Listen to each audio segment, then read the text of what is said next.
O tema da mensagem é vença o impossível. Vença o impossível. Há coisas que pareciam impossíveis e improváveis. Inclusive a humanidade sabe disso, porque ao longo da história da humanidade, muitas coisas eram praticamente impossíveis que elas acontecessem, mas que hoje, quando olhamos para elas, achamos tão normais que chegamos a nos sentir ignorantes, imaginando que o homem não seria capaz, teria condições de resolver. As viagens transatlânticas, aquelas que você tem que passar o mar, elas eram impossíveis.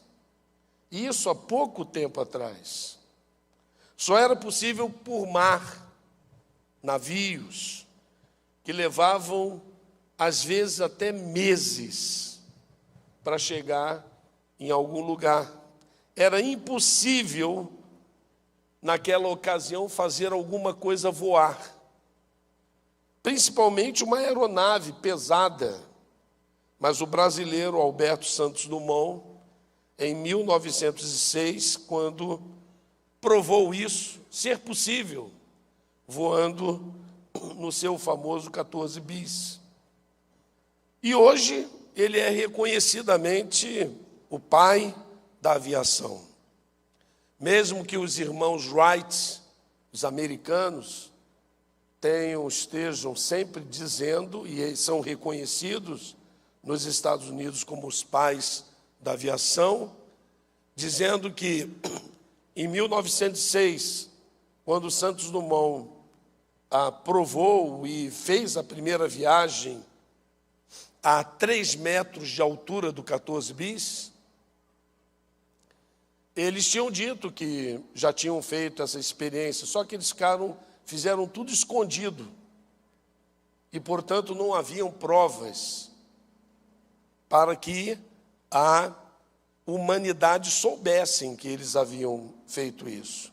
Mas tanto os Wrights quanto Santos Dumont são pessoas que provaram que o impossível é possível. Só para se ter uma ideia, a primeira viagem de avião com passageiros foi num voo transatlântico de Nova York a Paris e levou 33 horas e meia em 1927. Quer dizer, bem tempo depois. E para você fazer uma correlação, o Titanic, ele afundou em 1912. Ele foi construído em 1909. Em 1912, quando ele foi inaugurado, ele afundou e morreram naquela ocasião 1.500 pessoas. 700 foram salvas. Hoje temos cerca de milhares de voos por dia. São cerca de 230 mil voos por dia no mundo. E, aliás, a título de curiosidade, a viagem de Nova York a Paris, hoje, ela é feita só em 7 horas e 25 minutos, mais ou menos. Um ganho aí de quase 26 horas de economia da época em que houve o primeiro voo. Há tantos exemplos de situações impossíveis e que nós hoje vivemos debaixo da quebra dessa impossibilidade. A luz, a energia, a medicina. Mas a pergunta é: o que acontece quando enfrentamos uma situação difícil, quase impossível? Se nós vivemos num tempo de quebra de impossibilidades, quebra de impossibilidades feitas pelo homem, por um ser limitado, cheio de defeitos.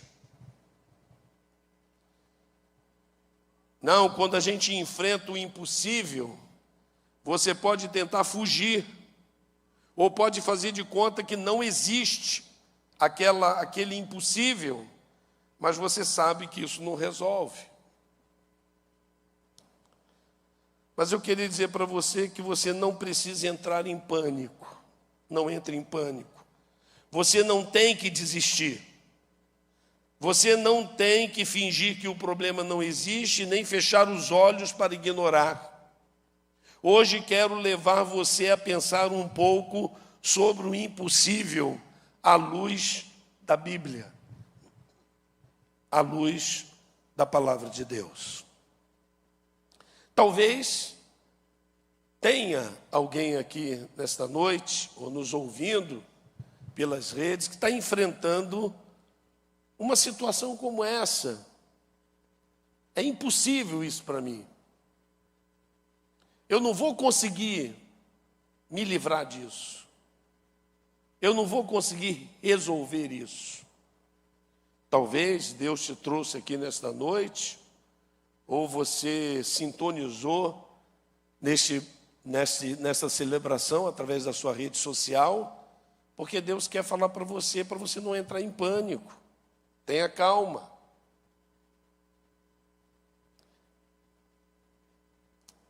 Mas lembre-se, e aí isso já de início, que o impossível é apenas uma das especialidades de Deus. Então nós vamos ler nosso texto de hoje em Êxodo, capítulo 14, verso 9 ao 14. E aí nós vamos ver que o impossível para Deus não é nada. E a gente precisa colocar os nossos olhos, o nosso coração, a nossa mente nesse que tem o domínio sobre toda a impossibilidade. Diz lá o texto, os egípcios, vamos ler todos nós juntos?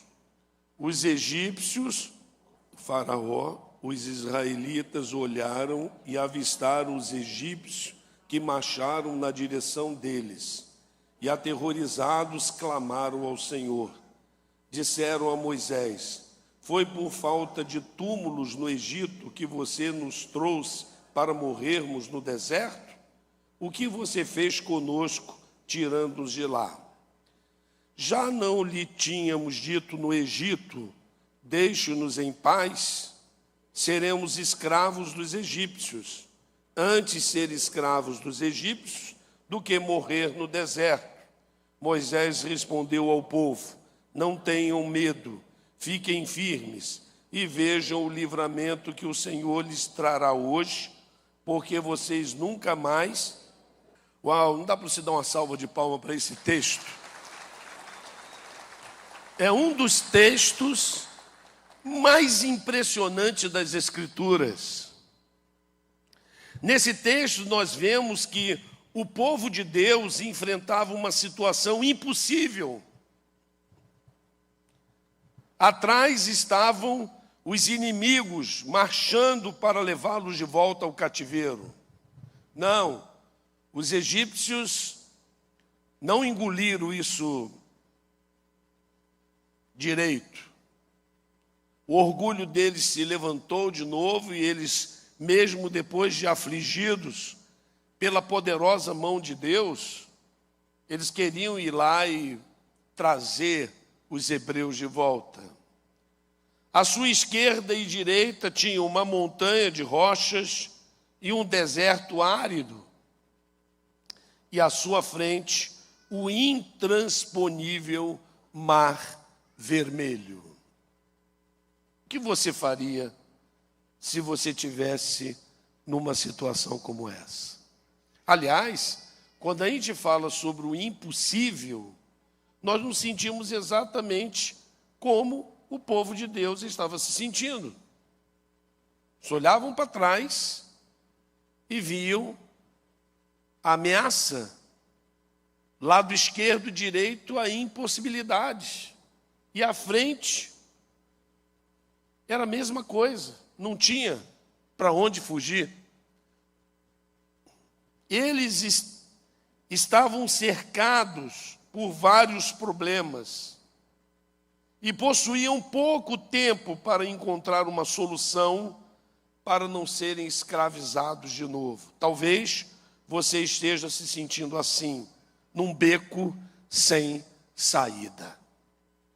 E tem muita gente assim. Eu estou discipulando um rapaz, e quando eu comecei a discipulá-lo, ele disse assim, ele veio aqui, entregou o coração dele para Jesus, e eu perguntei no primeiro dia para ele assim, quem foi que te convidou para vir na igreja? Ele falou, não, ninguém me convidou. Disse, como? Não, pastor, eu estava no fundo do poço, e no fundo do poço, alguma coisa falou ao meu coração que eu devia procurar a Deus. Eu saí procurando e soube dessa igreja e cheguei aqui. Quando ele falou isso, meus olhos encheram de lágrimas, porque nas minhas madrugadas de oração, eu nunca deixo de pedir a Deus, Senhor, salva esta cidade. A palavra de Deus diz que quando nós não clamarmos, as pedras clamarão. E de fato é isso que tem acontecido. Quando os crentes cruzam os braços, o Senhor continua salvando. Na verdade, você não gosta de ouvir isso, mas Deus não precisa de você. Deus não precisa de nenhum de nós. Ele é autossuficiente. Ele é todo-poderoso. Ele é cheio de glória. Ele é o Senhor do Senhor. Ele não tem necessidade de nada. Ele é o Deus tremendo.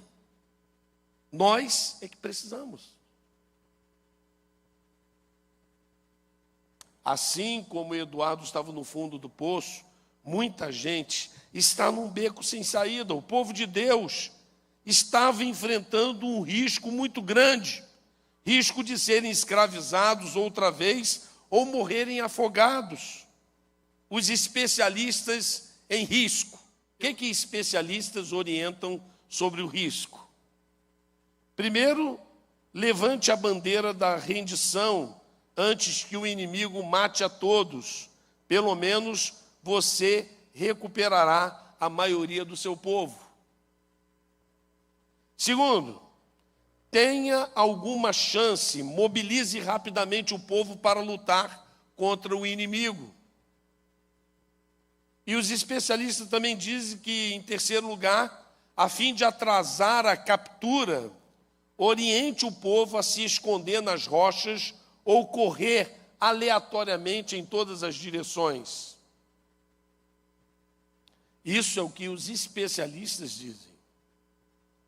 No entanto, Deus deu uma solução completamente diferente do ponto de vista humano. E é interessante como a gente coloca tanta confiança na orientação humana. Como que a gente confia tanto no psicólogo, tanto no médico, tanto nas pessoas, e a gente não pratica a nossa confiança em Deus. Mas a palavra de Deus diz, buscai primeiramente o reino de Deus e a sua justiça. A palavra de Deus não manda a gente buscar Deus em último lugar, mas em primeiro. Então, mas Deus tem melhores planos para o seu povo, o impossível. E eu queria que você prestasse atenção aqui no que ele apresentou como solução para o seu povo, para o impossível que aquele povo estava enfrentando naquele momento, porque talvez isso sirva para você. Talvez você saia daqui desta noite com a solução do seu problema. E isso está naquilo que Moisés disse ao povo diante da situação. Deus inspirou o coração de Moisés para que Moisés falasse o seguinte: não tenham medo, fiquem firmes e vejam o livramento que o Senhor lhes trará hoje, porque vocês nunca mais verão os egípcios que hoje vêm. O Senhor lutará por vocês, tão somente acalmem-se. Imagine a balbúrdia que estava. As acusações contra Moisés. Por que nos tirastes do Egito, Moisés? E aí o coração falou coisas terríveis, né? Nós preferiríamos ficar escravos do que morrer livres. Então, realmente, o povo estava completamente louco. Então, como nós poderemos enxergar nesse texto que nós acabamos de ler a tríplice fórmula de Deus para enfrentar o impossível? Primeiro, no texto diz o seguinte: não tenham medo. Não há necessidade de se renderem. Não há necessidade de sair correndo pelo deserto aleatoriamente. Não há necessidade de se esconder nas rochas, nem de fazer um contra-ataque. Diz o texto: não tenham medo, fiquem firmes e vejam o livramento que o Senhor lhes trará hoje, porque vocês nunca mais verão os egípcios que hoje veem. O Senhor lutará por vocês, tão somente acalme-se. Eu vou ler esse texto aqui pelo menos umas 3 vezes, para que isso fique impregnado no seu coração. O que Moisés estava lembrando ao povo era que o mesmo Deus que teve um amor tremendo por eles, tirando-os lá do Egito.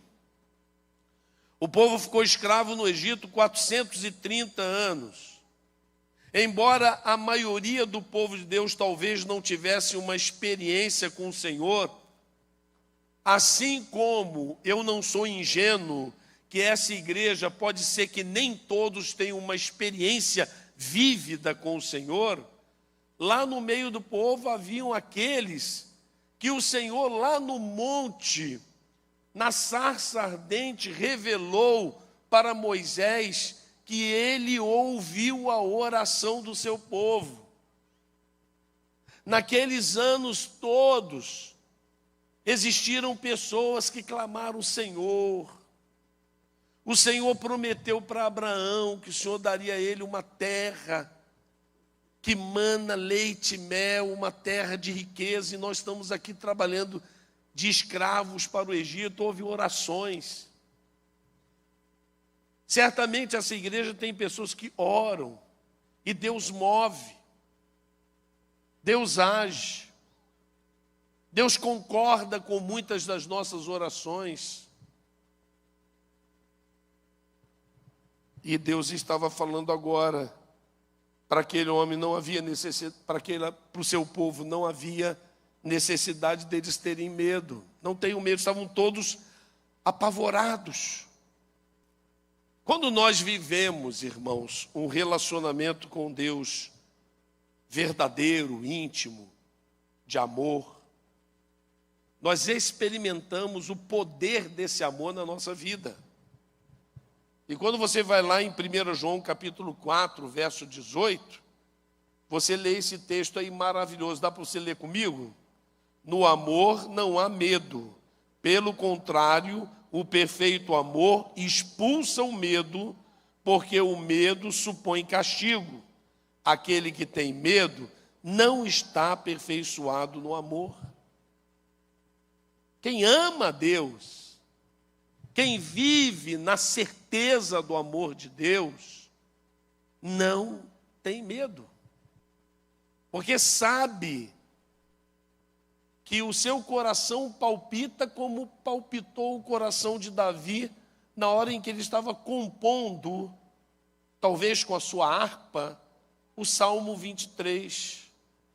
O Senhor é o meu pastor, de nada terei falta. Deitar-me faz em verdes pastos, guia-me mansamente às águas tranquilas, refrigera minha alma. Felipe Keller, no livro dele, Nada Me Faltará, ele era um autor desse livro e ele era um pastor de igreja e tinha um rebanho de ovelhas. Então ele, quando escreveu o Salmo, escreveu um livro baseado no Salmo 23, ele fez uma analogia sobre a sua experiência como pastor de uma igreja e do rebanho que ele tinha de ovelhas. Ele conta coisas especiais ali. Ele diz, por exemplo, que quando Davi fala assim, o Senhor é meu pastor, de nada terei falta, deitar-me faz em verdes pastos. Ele diz que as ovelhas, elas não, evidentemente, não são e não têm a mesma agilidade que um felino tem. Então a ovelha, ela fica em pé o tempo todo, só quando ela vê a presença do pastor, é que ela então ajoelha as patas da frente, arreia de trás e descansa em pastos verdejantes, porque ela vê o pastor.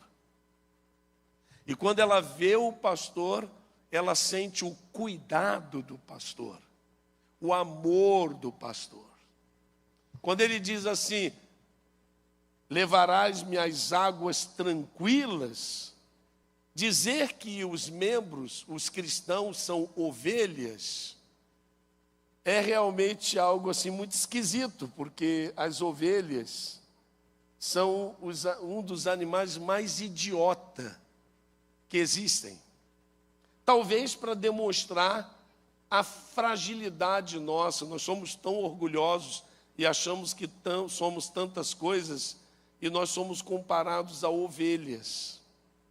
E ele diz que quando a ovelha vai beber água, ela não consegue beber água num local onde tem onda, porque ela se assusta com a onda. A onda vem, ela não consegue beber água. Então, o pastor leva as águas tranquilas, e por aí vai. Quem vive com medo de tudo, medo de testemunhar, medo de se posicionar, medo de ser povo de Deus, é porque não está aperfeiçoado no amor de Deus. Outra coisa que nós encontramos lá no texto é a expressão fiquem firmes. Fiquem firmes. Não há necessidade de lutarem. Olha lá, ó. Não tenham medo, que foi aquilo que nós falamos. Agora, fiquem firmes e vejam o livramento do Senhor lhes trará hoje, porque vocês nunca mais verão os egípcios que hoje veem. O Senhor lutará por vocês, tão somente acalme-se. Durante os 40 anos que os conduzi pelo deserto, disse ele, nem as suas roupas, nem as sandálias dos seus pés se gastaram. Então, como que nós não vamos estar firmes, confiantes naquilo que o Senhor nos prometeu, se em coisas mínimas, coisas básicas, nos 40 anos, sabe o que é? Durante 40 anos as roupas não se gastaram. Nós não estamos falando de um ano, nós estamos falando de 40 anos. As roupas não se gastaram e as sandálias não se gastaram. Sabe o que se chama isso? Milagre. E se você não acredita nesse texto, você não acredita que Deus tirou tudo do nada. Porque aí sim é idiota pensar na teoria da evolução. Eu sempre chamo a atenção da igreja, preste atenção nessa palavra, teoria da evolução.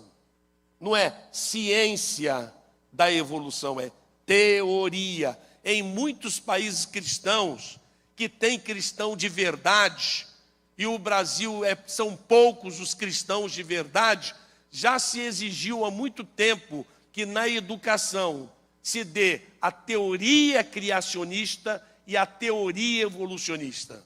O Deus que nós servimos é um Deus de milagres. Aqui é a igreja do Deus vivo, a noiva do Senhor, coluna e esteio da verdade. Aqui é onde acontecem os milagres.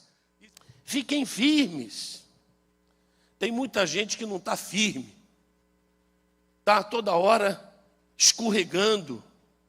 Não está aperfeiçoado no amor de Deus. Parece que não olha para trás e vê o quanto Deus fez por ele. Tem crente que não fica firme naquilo que Deus já o deu. Parece que Deus todo dia tem que provar que o ama. Todo dia Deus tem que fazer alguma coisa especial. Eu reprovo aquelas orações que começam com chantagem.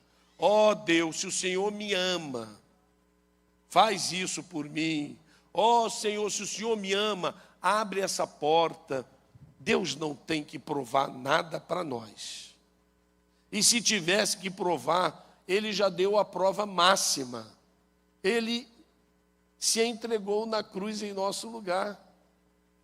Paulo aos Romanos vai dizer, mas Deus prova o seu amor para conosco, em que Cristo morreu por nós, sendo nós ainda pecadores.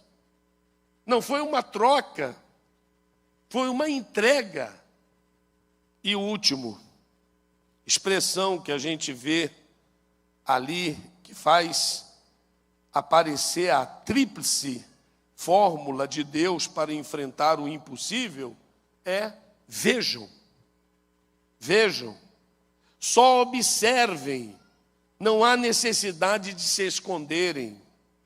Olha lá o texto, que eu creio que pela última vez eu vou ler. Não tenham medo, fiquem firmes e vejam o livramento que o Senhor lhes trará hoje, porque vocês nunca mais verão os egípcios que hoje veem. O Senhor lutará por vocês, tão somente acalmem-se. Todos nós sabemos que não é fácil relaxar diante de uma situação de perigo. Né? Na hora que o impossível se apresenta à sua frente, é muito difícil você manter o controle. Não parece ser prático não fazer nada quando estamos enfrentando uma situação de impossibilidade ou de dificuldade. Parece errado esperar que algo aconteça quando tudo que você vê é escuridão. Mas é na hora em que nós nos mostramos mais inaptos, é que Deus gosta de agir. Se você perceber aquela batalha que houve entre Elias e os profetas de Baal, você vai ver isso. Parece que a cena ali não é uma cena tão impossível assim. Elias vai e fala para os profetas de Baal, vamos fazer o seguinte, vamos fazer um altar e vocês clamam a Baal para colocar fogo no altar, sem vocês colocarem fogo, tem que ser Baal que vai colocar fogo até o meio-dia, e depois eu. O Deus que responder por fogo, esse é o Deus verdadeiro. E aí, os 400 profetas de Baal começaram todo o ritual deles para que Baal, um deus dos filisteus, pudesse colocar fogo no altar. E aí depois, quando acabou o tempo dele, Elias então, antes de orar e pedir o fogo, Elias torna mais impossível essa missão. Ele vai e manda que jogassem água em todo o altar. Depois mandaram jogar mais água, e depois mais água, de forma que em volta do altar fez um rego, ficou alagado. Eu penso, e aí digo eu, não o Senhor, que acho que Elias pensou assim, vai que esses caras falam que quando Deus tacar o fogo, ele diz assim, mas também Baal já esquentou, deu uma esquentada ali, ficou fácil para Deus, né? Era preciso impossibilitar mais. Era preciso tirar todas as narrativas. Era preciso mostrar que o milagre de Deus é milagre de verdade. E aí então ele clamou e caiu fogo do céu, consumiu o altar, consumiu o holocausto e lambeu aquela água toda. Porque esse é o Deus que nós servimos. Deus não precisa fazer mais essas coisas, porque Ele as fez e mandou que fossem escritas, para que nós não sejamos mais o povo que crê porque vê. Isso ficou muito claro quando o Senhor visitou os discípulos pela segunda vez depois da sua ressurreição, porque Tomé não estava presente. E aí o Senhor Jesus transpassa a porta e se dirige a Tomé, que não estava presente na reunião da igreja no domingo passado. E aí então ele chegou para Tomé e disse: Tomé, vem cá, põe aqui a tua mão do meu lado e não seja mais incrédulo, mas crente. Tomé tinha que crer pelo testemunho dos discípulos e não porque estava vendo. Tanto é que quando Tomé se prostrou e o adorou, o Senhor disse: porque vistes, crestes? Felizes os que não viram e creram. Você, meu irmão, é um bem-aventurado. Você não viu, mas você crê. Você crê na palavra. Você crê nesse Deus tremendo. E era isso que estava acontecendo com o povo. Vejam o que vai acontecer. Nós, irmãos, cremos, porque a graça do Senhor nos alcançou, o Espírito Santo tocou no nosso coração, nós tivemos uma experiência pessoal com o Senhor, e se você ainda não tem essa experiência, você precisa ter. Efésios capítulo 2, verso 8 e 9 diz: pois vocês são salvos pela graça, por meio da fé. Isso não vem de vocês, é dom de Deus, não vem por obras, para que ninguém se glorie. O nosso negócio aqui é fé. Quais as lições que podemos tirar diante do nosso impossível? Você não conseguirá superar o seu medo, a menos que você leve o seu impossível diante de Deus em oração. Pare de ficar correndo atrás de mediadores. Você não precisa de ninguém, é só você e Deus. Não existe mais mediadores. É só Ele. É só a aliança que você tem com Ele. Quando os filisteus roubaram a arca da aliança, que é o símbolo dessa aliança nossa com Deus, e colocou lá no templo de Dagon, lá no templo de Dagon, colocaram em frente a Dagon a arca da aliança. A arca da aliança não era um símbolo de adoração, é um símbolo de aliança. E fecharam a porta do templo. Quando chegaram no outro dia de manhã, Dagon estava caído diante da arca. Uau! Uau! O que aconteceu naquela madrugada ali, hein? O que aconteceu? O Senhor falou: o quê? Um ídolo? Um ídolo? Diante da minha aliança com o meu povo? Não vai se sustentar. E pá, caiu lá. Chegou no dia seguinte, os filisteus abriram a porta e acharam estranho. Mas alguém deve ter falado assim: não, foi um vento que bateu. E aí jogou no chão. Levantaram-na de novo e deixaram lá a arca lá dentro. Quando foi no outro dia, eles foram abrir a porta. O que tinha acontecido de madrugada? Dagon estava caído diante da arca com os seus membros cortados. Porque eu estou falando é do poder de Deus. Daquilo que a Bíblia está registrado como poder de Deus. Quando não tinha ninguém ali para assistir o que estava acontecendo ali dentro. Era o poder de Deus. Por isso que Deus fala para você: entra para dentro do teu quarto. Fecha a tua porta. Em secreto fala com teu pai, que em secreto te ouvirá. Outra lição é que você não poderá ficar parado e manter-se em paz, a menos que você aprenda a confiar no que Deus prometeu. Existem mais de 7.000 promessas nas Escrituras. Você precisa aprender a confiar nas promessas do Senhor. E ele disse claramente, e é interessante que ele fez essa promessa aliado a uma ordem. Ele disse: ide por todo mundo, pregai o evangelho a todas as criaturas, batizando-as em nome do Pai, do Filho e do Espírito Santo, ensinando-as a guardar todas as coisas que eu vos tenho mandado. E eis que eu estou convosco todos os dias. Eu gosto de falar desse texto conectado com a ordem e com a promessa, porque nós gostamos muito da parte final desse texto. O Senhor está comigo todos os dias.